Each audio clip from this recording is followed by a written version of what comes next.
Okay, guys, we are live. It is Thursday night, and wow, we are going to be talking football tonight, boys. The legends are with me again. Keith at Eaton Ryan on Twitter, and Ivan at Ivan Jennings on Twitter in the house. Or how are you, boys? Good, really good. Yeah, all right. Jeez, the weeks are flying out. What?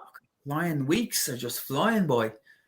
It's just Monday morning, then before you know it, you're like Friday Eve. You know what I mean? So it's man. Yeah.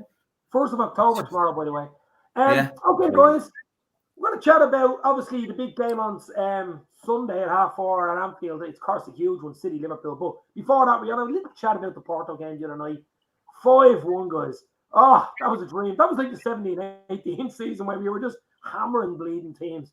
What did you take from that? Or did you take anything from that? Because I think we were expected to be Porto, but still we did the job. Keith, what do you think? They've got it's a really weird one to call, to be honest with you. They've had such a good record there. They're unbeaten in a shitload of games at home. They bet the European champions there last year at home. So it's not as if they've no pedigree going into that game against us. They had a really good, strong record at home, in all competitions. And then we just come along and fucking dismantle them. And there was really only one team in it from very early on in the game. And I just thought we were phenomenal. Now listen, I think we huffed and puffed a little bit till we got till the keeper and the keeper did had a pretty poor night by all accounts and gave us a couple, but we didn't really give them a sniff. We had one ropey, dodgy moment at 3-1 for a couple of minutes, and I think straight after we made a shitload of subs, and I just think we just kind of figured out where we were and what was going on. But other than that, it looked really, really comfortable, and we did look like a team of a couple of seasons ago where we were, very, very flamboyant, really good in possession. We were creating a fucking chance after chance after chance. Okay, there was a lot of poor decision making in the final third up to a point, but they're not all going to come off. But we just consistently made chance after chance after chance and pretty much dismantled them, to be honest with you. So and listen, I thought Jones was phenomenal. It felt like a coming of age performance from him. Obviously, you can't just look at that in isolation, and you'd love to see him take it into the next couple of games. But if he could take that kind of level of performance into the next couple of games, we're in decent nick, lads. We're in decent nick all over the pitch, no matter what way you look at it. Yeah, Ivan, what do you think that game? What would you take from the game the other night? 5-1. Yeah, again, a great performance. I think a great start. I've been concerned, kind of the back end of last season, that we weren't starting well. But the first couple of games have been brilliant. I think Curtis obviously was the shining light, and I think when we were talking about it a couple of weeks ago, when we had Elliott coming in, and incredible balance in there with the three players, with Thiago, or even with the four, just the different skills that they had and the different kind of capabilities that they had, and we saw Curtis as being the closest to Elliott, and the fact that he now plays on the left. And we can keep Henderson on the right. The balance is perfect, and he's different. He can get that ball down. He can run at players. And I'm kind of thinking of the boardroom and the decision making around not buying players, and somebody just going in there going, I don't think we need to, because we have this fella and we have that fella. No, I'm not agreeing with it. Yeah. But they're looking at players going, you want a midfielder? I don't think you need a midfielder. I think you have two of them there. Do you know what I mean? Yeah. The other thing I'd call out, and I think he's going to start again at the weekend, is James Milner. Yeah. He was absolutely animal. I watched him at the Palace game, and he was my man of the match easily. And again, it was like his first game. He was just giving everything up and down, hammering into players, and a more than capable deputy for Trent on Sunday, if he gets the nod. Yeah, no, I agree there. I think Miller is a very good start because there's an international break after this. Remember. Yeah, Well, and just to kind of support that in relation to Curtis, like that performance the other night, I suppose, was it was arguably better than anything Elliott had done since the start of the season in terms of its impact on the game. I think Elliott's been really good on the ball, but like Curtis carried the ball well, retained the ball well, passed the ball well. 3 assists in the game, you know, and with a bit more luck, he'd have got a goal or two, to be honest with you. Like it just felt to me like a real coming of age performance, because like it was over the full. It wasn't snippets.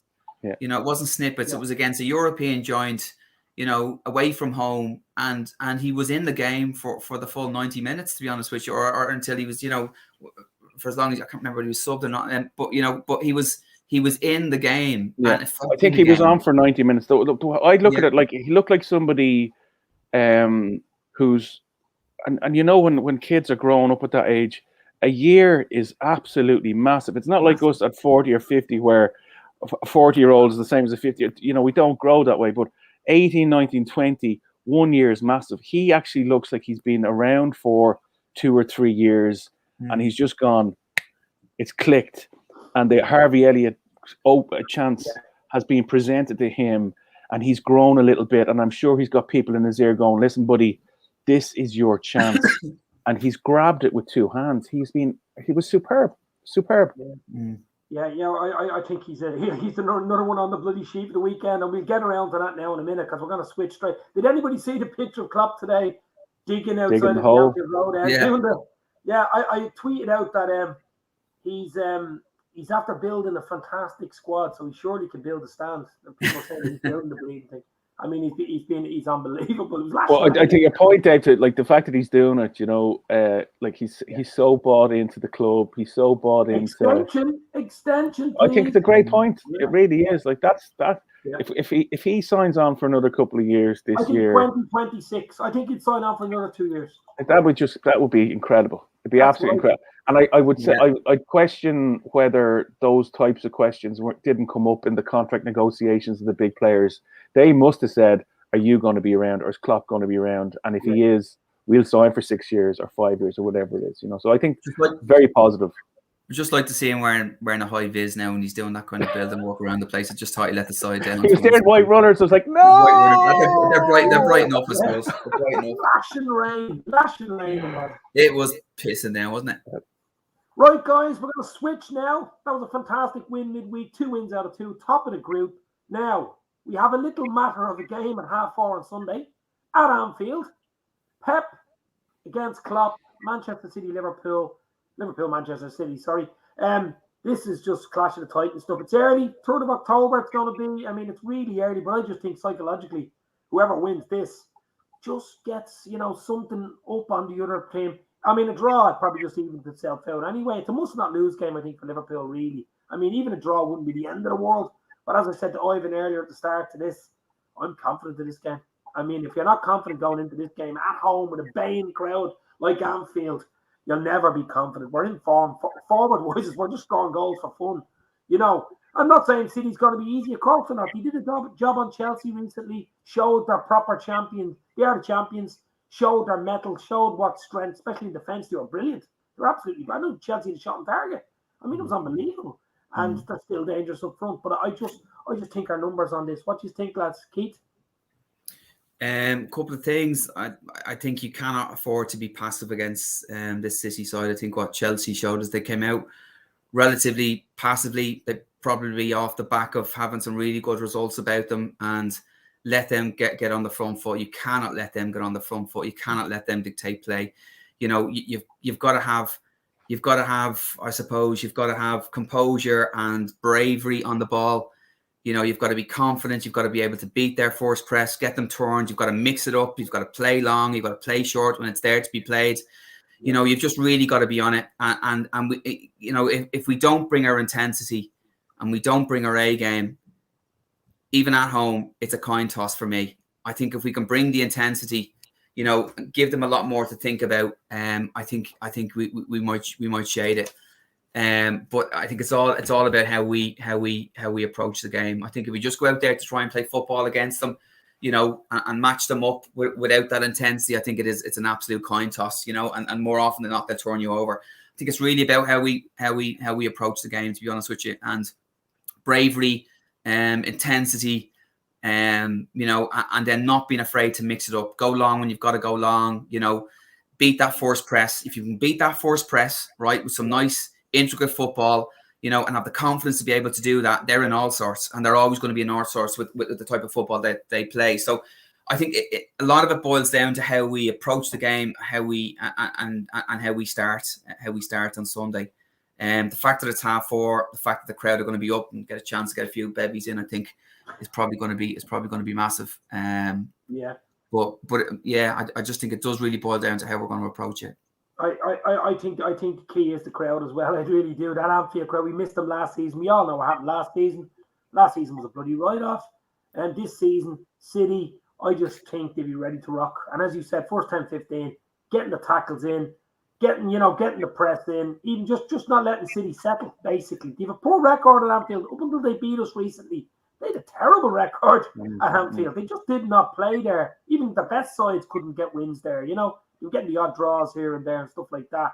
So I'd be confident. But as you said, we got to bring our A game to beat them. I mean, you can't be complacent against. They are the champions. They are Man City. They've got an unbelievable bench still. They don't have a striker that, okay, they lost Aguero, but still, you seen against Chelsea, they didn't even really need it. But the players they're bringing on. So, I mean, we've got to really bring the A game in. What do you think, Ivan? You got to bring our City, don't you? I think we're a completely different kettle of fish to Chelsea, right? And I think Chelsea got it completely wrong against them at the weekend in terms of how they thought they'd get the second ball and how they counter them. It just didn't work. If you think of the games we've had against them last year, complete write-off. The previous 2 years have been Sunday 4:30, as Keith says. The lads in the pub for a few pints. The lads queuing outside with the firecrackers, watching the buses coming in, and the ground has been electric. And I can remember a great photograph of Van Dijk and the red sky. Something was happening on those days. They were just two of those Anfield days, and that's exactly what we need. It's intensity, and I think depending on who play, he'll have them wound up. It'll be, you know, get in and smash them at the start. I'm thinking of the goals that we scored, the Salah header, the Ox goal, the Firmino. They were floundering when we scored those. That was just like no team in the world could have survived us against us on those days. We were unstoppable, and I think we can get back to that level. And honestly, having been in Anfield 2 weeks ago, the atmosphere is unbelievable, and not just in the Kop. It's in the Anfield Road end. It's in the Kenny Dalglish stand. The place is humming as one. It's phenomenal. Oh wow, that sounds! I can't wait to get over. Just you're making me fly over. Okay, but the other thing is as well. I think about the game. I think, I'd actually go. I know we're going to talk about what team to play and what to play, but I'd actually play the same team he did against Porto, except for one player I would change for this game. I would actually give Jota a rest and play Bobby. I'm 100% with you. I'm 100% with you. That's what I do. Same team, Jota on the bench. Come on, last half hour with his energy. You know, the last half hour, last 20, if you need to go, Jota to come off the bench because he hasn't been. He just needs that little 10%. It was a top player. But I haven't seen Bobby come on the other night. He looked bleeding on fire. Bobby was unreal when he came on. He's a good record against City, guys. Yeah. He's a good record against City. Yeah. And that would be my team. Bobby in for Jota. That's it. Yeah. I think, like with the centre halves, a lot has been talked about Wiedebik's legs, Matip, and Van Dijk coming back after the injury. But they've looked unreal. Like I was watching the challenge between Van Dijk and Ivan Toney last week, where he was a yard behind him. He got in front of him, he brushed him aside and went down on the ground. He's back. He's fine. And I think that when we're looking at centre halves, they're probably the two positions, or it's probably the position on the pitch where there's the least amount of running. Do you know what I mean? It's very controlled. It's very, you know where you're going. If you know what you're doing, you know how much energy you're going to spend. And I can see Van Dijk and Matip playing now continually for a good while with the odd kind of tweak. And I would definitely stick with them on Sunday. And I think having the extra day, well, for most things, but playing on the Tuesday and not playing till Sunday, that's nearly a week. Yeah. Plenty of time in between, and they'll give us something else. They'll give us something else to worry about. You know, they'll do what they try and do down the wings. They'll go for overloads down the wings, and then try and cut the ball back, and that's how they typically try to score a lot of their goals. Which if we're on our game, I think it's something that we probably should defend quite well against, as opposed to the issues that Brentford gave us, particularly at the loading up the back post. And now City can load up the back post as well from time to time, and I'm sure it's something they're going to try, depending on who's there. But it'll give us something else to kind of worry about from their perspective. That's if they get a lot of the ball, right? So it all boils down to how we approach and how we press. And if we starve them of the football, they're not going to get those types of opportunities, and it'll be very much trying to maximize opportunistic kind of stuff. And I hope that's the way it kind of goes. To be honest with you,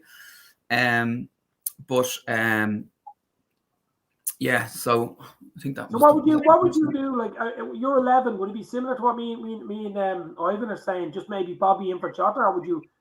I'd be slightly concerned over throwing Bobby in this kind of match and what it might kind of do to Jota. Like, I think Jota's general play the other night was quite good, to be honest with you. He just didn't get on the score sheet for a couple of reasons. So I think dropping him to throw Bobby in on a big game like this when he's kind of started the season, I don't know what that does.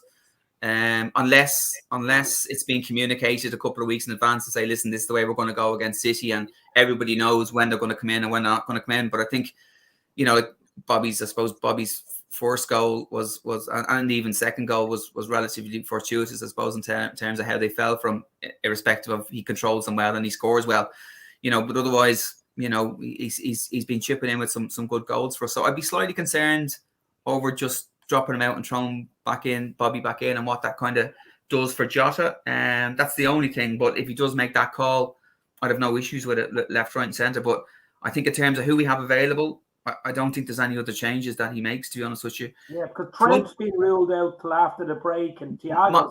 My only one to throw in there to the mix now, he did very well the other night, and is I think we're lacking a set piece delivery without Trent, and I love Tsimikas, to be honest with you. I think some of his deliveries from that side have just been on point. And in a game that could very well be just based around some very tight margins, I think he gets the ball. He just delivers the ball so much better than anybody else in the pitch at the moment. Yeah, well, he's doing a lot better than Robbo from his delivery. I thought Robbo was brilliant the other night. I'm not saying he wasn't, by the way. I'm just talking about his dead ball delivery. And then when he gets into wide positions, I just think he's got an absolute wand of a left foot. Now, listen, in terms of what Robbo's going to bring from an intensity perspective to a tie like that, I don't think you're going to play him, but. Like, I'd love if Tsimikas was a fucking right back at this stage, He's got an absolute wand of the left foot. He's got a wand of the left foot, and every single corner he puts in is on the money, and it causes mayhem. Pretty much every delivery. Whereas we're one good delivery out of it. If you see the deliveries when he's not playing, we fall off the edge of a cliff in terms of good chances from our set piece. I heard a rumour that Tsimikas could be missing at Christmas time. Santa Claus is going to use him for a few deliveries. Jesus Christ.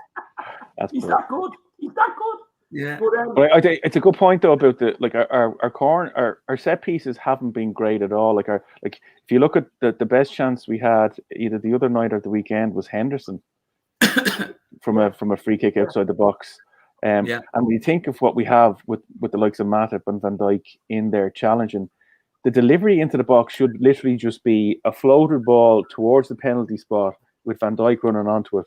Do you know what I mean? He's that big, but we either don't clear the first man, or it goes too long, or even those ones from outside where you think we might score one directly. Trent's kind of direct free kicks have been really poor for the last while. Do you know what I mean? Now I know he's not around at the weekend, but it's an interesting one to call on whether he brings Tsimikas in ahead of Robbo.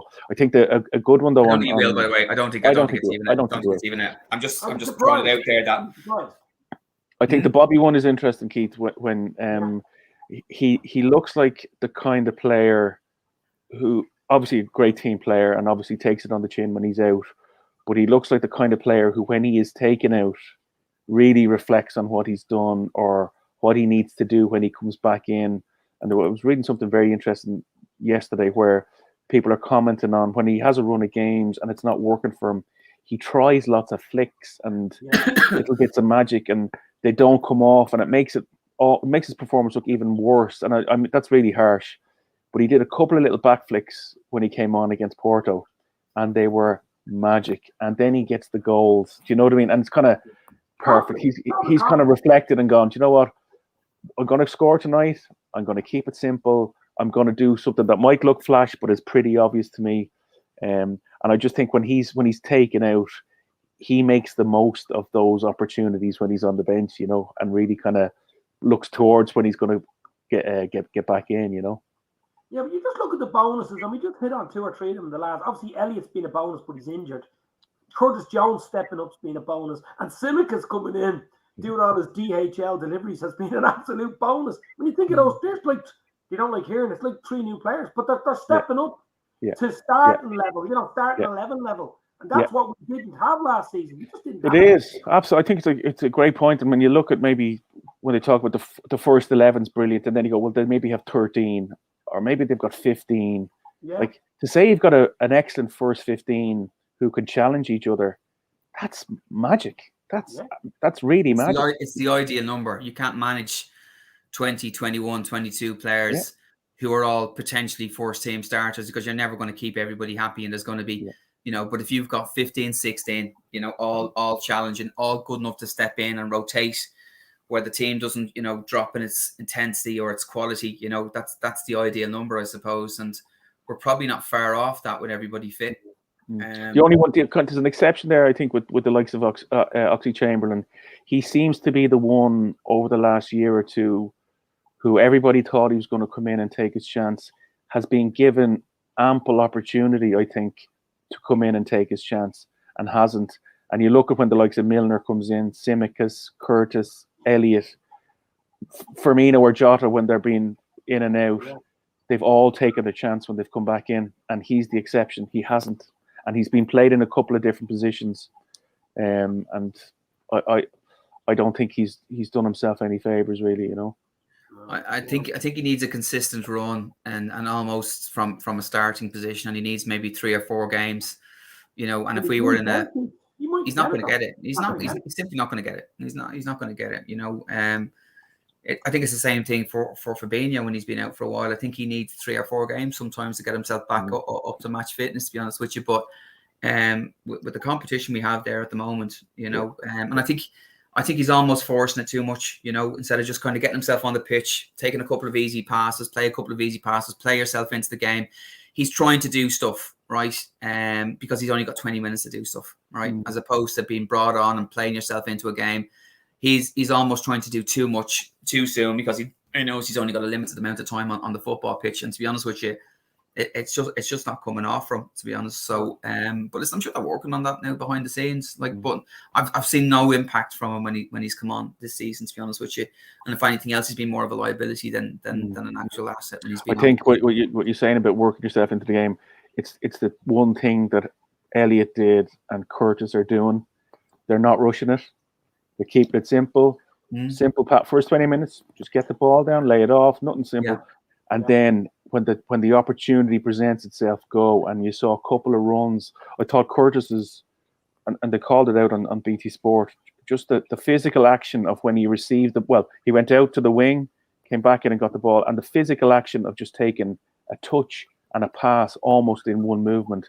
That's somebody who's just gone, I know what I'm doing here. This is cool. I'm not worried about being substituted.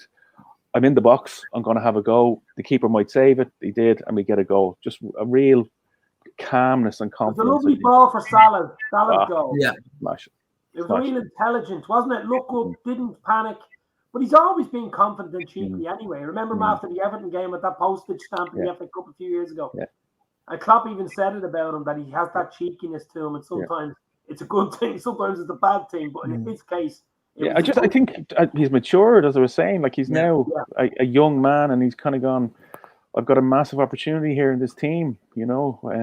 He probably sees himself like Trent and Gerrard and Henderson. I could be here for forever, you know. Yeah. So, guys, we'll have a little quick look at Man City. I mean, They were brilliant against Chelsea. I don't know whether you've seen the whole game. I was watching the game, and they're really good against Chelsea. Deserved to win probably by more. Could have won by 2 or 3. No one would have said anything at Stamford Bridge. Didn't give them a sniff. Looked good in attack. Looked really tight in defence.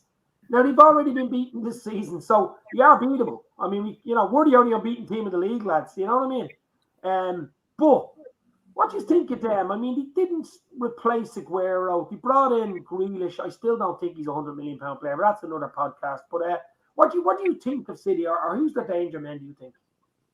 Keith? I think once they, they were slow starting last year, which was absolutely fine. Yeah. They did find their groove, but to be honest with you, I don't think they had a viable challenge last season. So when they did hit their groove, they were almost written off as being the, champions in waiting, to be honest with you, and everybody else was scrapping for the positions. We're happy enough to scrap for the positions underneath that. Slightly different this season in that you've probably got three, I suppose, valid challengers, including City and ourselves and Chelsea, to be honest with you.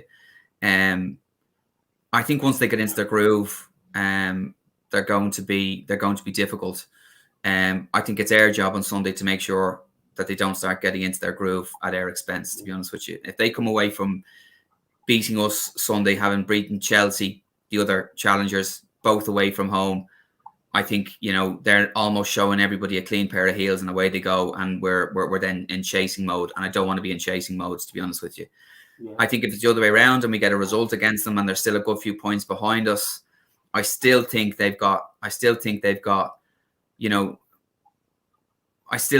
they may lack a striker in certain games where they need a bit of magic to pop up. And I don't know whether they have that now or not, to be honest with you, this season. So I can see them dropping points right the way through the season. And I think if we can get a result against them the weekend, they've had a significantly stuttered start, with a couple of losses and draws and that kind of stuff. And typically that follows through to the end of the season, because I think, there are some strong sides out there that, that they have to play. So I think it's massive the weekend. I think Sunday is a really going to be a real massive indicator towards where this title is going, because, on their day, they've got enough players on that pitch to hurt us if we allow them to play. It's as simple as that. You can't take that away from them. But I do think you have to allow them the platform to go on and do that. Whereas some of the City teams of old would almost, even with your best out there, they could still pick your lock, right? And they could still find a way to beat you because they were that good. I don't think this current City side is as good as City sides of old. They've had a couple of changes, lost a couple of players, introducing a couple of players. They're still trying to find their feet. I still think they're vulnerable. I still think you can get at them. But but I do think we definitely need to stop them in their tracks now on Sunday. Yeah. Ivan, obviously it's a huge game the weekend, and I think it's a must not lose game rather than a must win game because it's early, you know what I mean? But if you can win, it's a huge boost. If you can win, just beat them. Any following is huge. I think it's early enough for it to be not massively significant that if we get a draw, it'll be fine. But I think what I'd be focusing on is what Keith raised, that the kinds of goals they score, right, where they get to the byline and they cut it back and they bring their second three into the game. Like, so they're not going to have a striker, right? So Van Dijk and Matip, if they play, which I think they will, aren't going to have a whole lot of direct balls or anything like that to have to deal with. So the key thing is similar to kind of with Chelsea, when they get it forward and they look to play it back, we need to be aware of the Fodens, the Sterlings, the Mahrezes, the whatevers looking for that second ball and how they engage. So the two boys will have to be turned on. Fabinho's role is massive. Henderson's role is massive if one of the boys are moving forward. So we need to go straight at them, but we need a 100% discipline that when they have the ball, we know exactly what we're doing. And if we do that, I think we'll be fine, because I genuinely think not buying a striker for them is going to be the undoing. It absolutely is, because they have everything else. And I think if they got a half-decent striker, I know they were going for Kane, they were going for, or they were talking about Haaland and the likes, whatever. If they got a Calvert-Lewin or Chris Wood from Burnley, or just an ordinary number 9, I think they'd be unstoppable. They really would. They would have everything. They'd have that direct ball, the crossing into somebody, and they've got that magic, literally magic in behind where they can play it in. I was watching a game for us the year that we lost, or the year that we thought we were going to win it, and we lost against Chelsea with Gerrard, and we beat them 3-2 the previous weekend, and we went 2-0 up against them, and we were flying, and they weren't playing well at all, but they got 2 of those chances where they just worked it like a needle through a thread in through the defence, and scored 2 very quick goals, soft goals, but they were classic City goals where we couldn't tackle them. They were in the box. That's the bit that I fear, that we just need to be smart and on our game and watching for those midfielders coming through with their silky skills and light feet. That's where we need to be focused. The other thing a draw does is it makes the back end, the second half of the season, quite difficult, in that we're looking to potentially have to go to Chelsea and to go to City and get decent results depending on how it's gone. So I wouldn't like us to be in a situation whereby we come away from Sunday having coughed up a couple of points, and then to our nearest rivals at home we've coughed up 4 points. That's another thing to bear in mind as well, because we do have to go to both of those places now in the new year. Now I'd be less concerned keep going to City needing points than I would to Chelsea, right? Because he's going to play his back 5, and depending on where they are, like, I think we'll struggle to beat Chelsea away regardless because of how defensive they are. But with City, I still think City are fundamentally, they play on the front foot, and when teams play on the front foot, we've always got a chance. Tuchel has them so disciplined, like it's almost horrible to watch. But it's a fair point. But I'd be less concerned by Chelsea than I would having to go away to the Etihad. Yeah, it's just when they concede first against a top side, they don't seem to have a plan B. Chelsea, probably the most difficult team to play against when they score first. To be honest with you, the way they set up. But if you do manage to get your head in front of them, as Juventus did, because they barely laid a glove on Juventus, and City the other night or the other weekend, it doesn't look like there's a massive plan B there from his perspective. So it's all about trying to get that first goal, and then you just protect and maybe try and catch on the counter attack. Now, and it's funny, like they can go through a season and win every game. Yeah, they've won the European Cup, and they're one of the favourites for the Premier League. And it's very obvious they've a single style of play. It's almost kind of like Leeds. They don't have a plan B.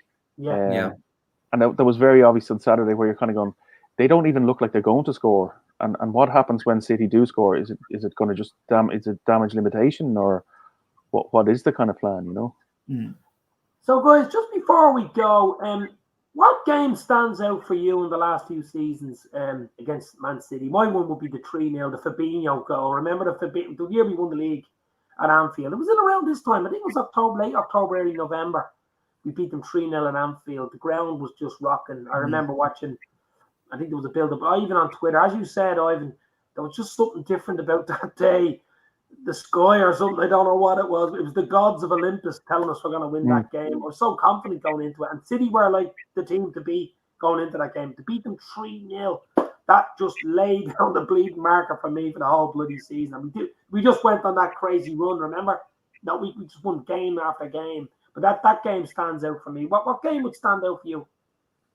For me, the 2-1 win away in the Champions League, for me, I just thought that was a real coming of age type performance. I don't think we've looked back since that, to be honest with you. All right, we got to a final. Ultimately, we didn't win, but I think everything else springboarded off that, to be honest with you. Not just that game, but certainly the tie. Obviously, the 3-0 in before that was magnificent. But to go there, all the odds, concede a goal, and then to come back and then and beat them 2-1. I thought that was amazing, to be honest with you, and it really did. I think it really kind of cemented in everyone's mind, particularly the players, that if we can go here and do that, we can go anywhere and do anything we want to do. Yeah, no, that's true. That was a real foundations, wasn't it? Putting in the foundations, that was. And we never, as Keith said, we never really looked back. Okay, we ultimately lost. That was a crazy season. We were unbelievable going forward. Salah was 44-goal season that season, wasn't it? And we never looked back. So, Ivan, what would you think? I'd go with you, Dave, on the 3-0, and for lots of reasons. Again, it was that day. It was just like something, and we've had a couple of other games like the 2-0 against United when Salah takes his top off, the picture I have behind me there. It was one of those days where you just go, we've got it. We've got it. I feel confident here. But I think the goals we scored that day, I remember the ball Trent played to Robertson, who then played it first time on the half volley into the box for Salah to head it. It was just... And we're all looking at VAR. Am I watching this? Yeah. It was just... It was fantasy football. football. Basically. It was unbelievable. You couldn't get over. You couldn't get over. And then with the hysteria of the crowd, and I think there was still stuff coming up on Sky Sports about Liverpool fans throwing bottles at the Man City bus and all this kind of crack. And on the pitch, we were models. It was just incredible. That's my one, the 3-0. Yeah. I mean, everybody says, like, you know, obviously since Klopp came in 2015, nearly actually 6 years almost to the day in about 2 weeks, isn't it? He came to Liverpool. He has just turned this club around. Unbelievable. You know, we've got some crazy times, but I think people should stop giving out on Twitter or YouTube or Instagram or all these TikTok fans that they be out there and just enjoy this, because it doesn't last forever, lads. We know about it back in the 80s and 90s when we had a few rough bleeding times. And they're still giving out, and we're winning games, and we're scoring goals, and we've the likes of Salah playing for us, who, let's be fair, boys, let's just finish this on an appreciation for Mo Salah. This guy is just different level, isn't he? I mean, I think he's a monster. He's a monster. He really is. I think just one point. I love that saying. It's about the journey, not the destination, right? Because to your point, we should be enjoying it, and I know people are talking about us, you know, not buying players or whatever, and we might win the league at the end of the season, we might not, but enjoy the games. They're incredible. It's an incredible experience. And whether we finish first or second, like, we're not going to finish sixth. We're going to be right up there. We're doing all the things that we need to do to be challenging. And sometimes it comes down to the last game of the season and you lose, but you go again. And it's very much about enjoying it, you know. But back to Salah, Dave, I just think about him every week. I just think, unfortunately, with Salah, it's you know, we've gone through such a period of time where we've almost been a stepstone club for some players, where they've come in and done wonderfully for us, you know. But there's always been another destination beyond that, and I'll go back to Owen. You know, who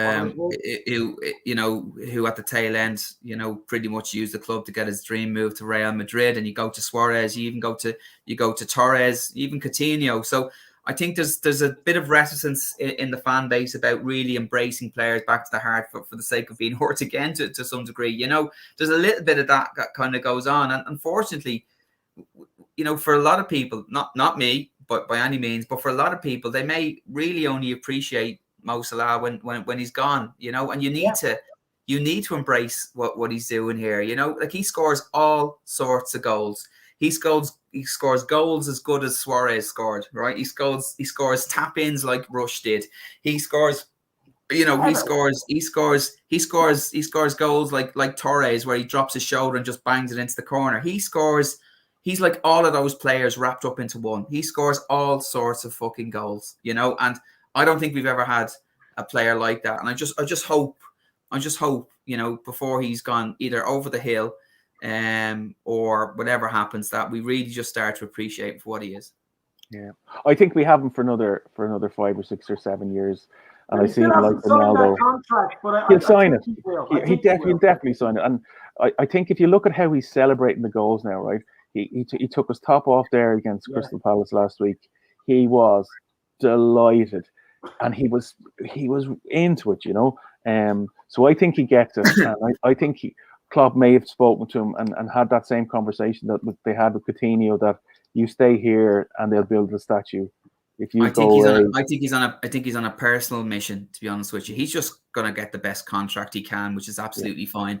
But I think he's on a personal mission to establish himself as, you know, as if not the best, but you know, top two, you know, strikers, and that's some company, and that's his mission, and that's his goal.